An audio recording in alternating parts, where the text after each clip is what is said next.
Sue Marchant's big night in. Juliana Meyer here. She's just played her ukulele so beautifully. If you've just joined us, of course, Good Friday, very special show tonight with three wonderful guests, a lady, and then two rock gods later, John Wetton from Asia and Paul Rogers, which is just, amazing. Yeah, it's lovely. It's great. But it's a joy to have you here with your guitar. Now, tell us more about you now. When it comes to, how did you first start performing? Well, music's always played a very strong role in my family, and whenever there was sort of a big birthday coming up, sort of my grandparents or something like that would put on a family concert. Oh, wow, so how lovely. From the age of about 2, I was sort of dragged up by my brother and made to dance. And But how lovely. Yeah, really nice. So I guess I say forced, but I guess it's something that I've always really loved, and I don't think you had to sort of give me an excuse to get up and perform for people. No, that sounds fine. I think when you were a youngster as well, and with my own daughters, they'd always put on a show because they'd be inspired from something, and you had to pay attention, even though you were just dying to just laugh with love, because that's the special laughter, isn't it? Because it's joyous. I used to love at my grandma's house. She had a window that sort of the ledge was quite deep. Yeah. So we would use the curtains as the stage curtains, and we would use the window ledge as our stage. I mean, we must have been really small to be able to fit on it now. I can't even really picture it, but that was our stage. How fantastic. Can you remember the things that you used to perform at all? Because that's obviously a memory. I think we go back to memories and things. There was a song I remember, something about, it wasn't Singing in the Rain, but it was something about rain. Oh, I think it was a song called Lovely Weather for Ducks. Lovely Weather for Ducks. Okay.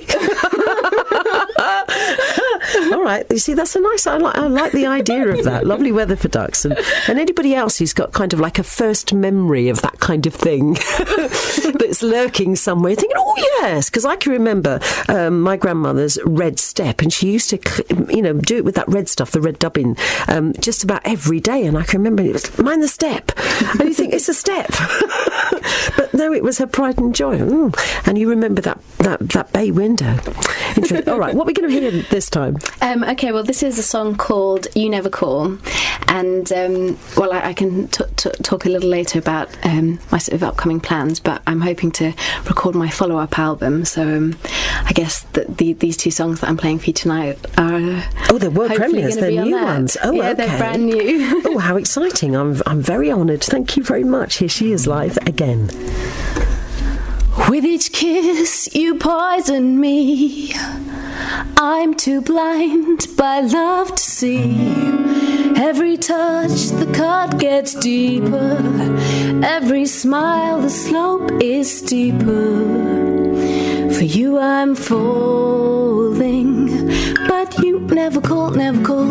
No, you never call, never call. You never call, never call. You never call.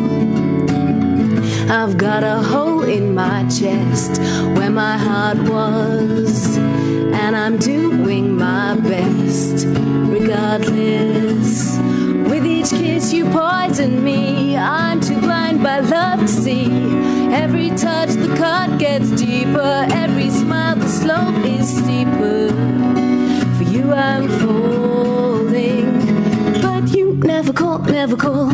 No, you never call, never call. You never call, never call. You never call.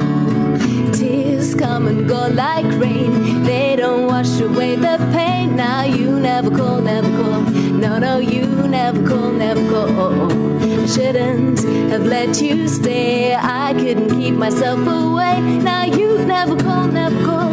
No, you never call, never call. You never call, you never call. You never call, you never call. You never call, no, you never call. You never call, you never call. You never call, no, you never call. You never call, no, you never call. No, you never call, no, you never call. You never call, you never call.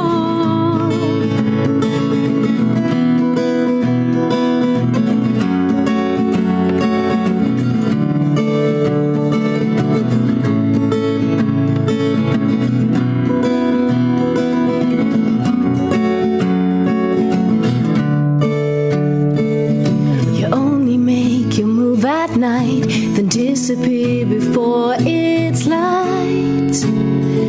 You never call.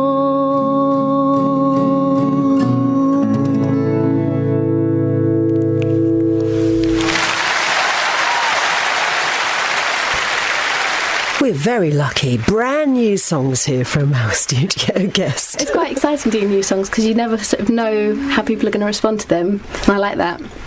Yeah, and also, it's quite nerve-wracking as well, but it's a challenge, isn't it, to do it? Particularly, here we are, where I am your audience, and the crowd who love it, who are under Great the table. crowd. They're great. I know, they're good. They're because everything's getting smaller these days, isn't it? So they tell us. So they're condensed in a small box somewhere, but they seem to be enjoying themselves. When it comes to writing, you say that, I know that you've done one album, which is fine and dandy, but you've got another one in the pipeline. When it comes to writing, how does that happen for you? Does it...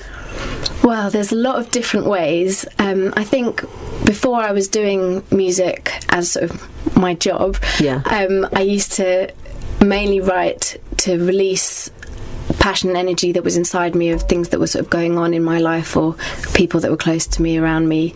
And I always say that writing songs is my way of sort of, I guess it's like going to see a shrink. It's my way of dealing with everything and sort of working out how I feel about things.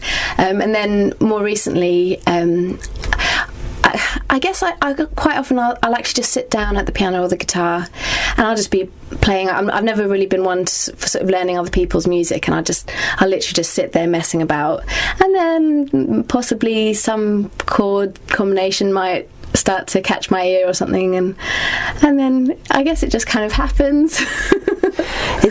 Many people have different ways, saying they just suddenly get, like a kind of almost like a cosmic download and something. And that's the interesting thing about ideas. You never quite know when they're going to hit you. If you're trying to sort of really think about something, it's odd. But if you go to somebody else's brainstorming session, you come up with no end, because it's, again, instinct, if you like, or, I don't know, that challenge, how the brain wakes up somehow. Yeah, and I never know where something's going to come from or even where it's going. Quite often, when I start writing a song, I'll probably write about a page of lyrics that I'll then actually never ever even use or look at again, but it's the second page that I get to, and then I'm like, I realise, okay, this is where this idea's been coming from, and this is actually what I think about this situation or whatever, and quite often I surprise myself, and sometimes it's quite scary. I'm sort of looking at it at the end going, oh gosh, where did that thought come from? But that's interesting with women, I think, the way they write, because men always write great love songs, but they're not that good at kind of like letting it out in other ways, are they? Kind of face to face, unless they're truly exceptional. And men, that's not that's we wouldn't have these great songs if you weren't like that, and thank you for that, because it's a kind of mystery. But women do write differently. They're far more kind of out with it, if you like. What about female writers? Do you like anybody in particular? One of my favourite artists at the moment is Imogen Heap. Yeah. And what I particularly love about her is the way that she does everything. She does such amazing production. So she won a Grammy. I think this is right. She won a Grammy for her actual production of the album. Oh, right. Which is just, it's so unusual for a female to be in that sort of area, and B, she's doing it literally all herself, all the writing, all the recording, all the production, all the instruments, she does so many different sound effects with her voice and with little random objects that she's always collecting random objects because of the way they sound. It's fantastic. Which she's definitely a role model to me. Do you have any favourite sounds at all, that you like, just innate objects or anything? I'm trying to think now. I quite like the sound that metal makes. If you've got a sheet of metal and it kind of goes... Oh, a wobble board, like Rolf Harris. Yeah, I really like that. I love the sound of an old-fashioned telephone dial. Oh, yeah. There's just something about that. And if I see one anywhere, I just have to go. And even the feeling of the buttons on old telephones, that sort of pressing where you feel real contact as it presses down. Yeah. Just don't get that anymore with these... It's weird, isn't it? Things that the things that you finish. And also, as well, when you sort of, other telephones you could hold and you could, with your other hand, it was a two thing you could listen and do. Whereas these days, if they say, right, press, if you want to press one, if you want to do, and you're thinking, what, eh? And then you've got to look at something because you can't do it. Yeah. It's a weird thing. I mean, who thought of that?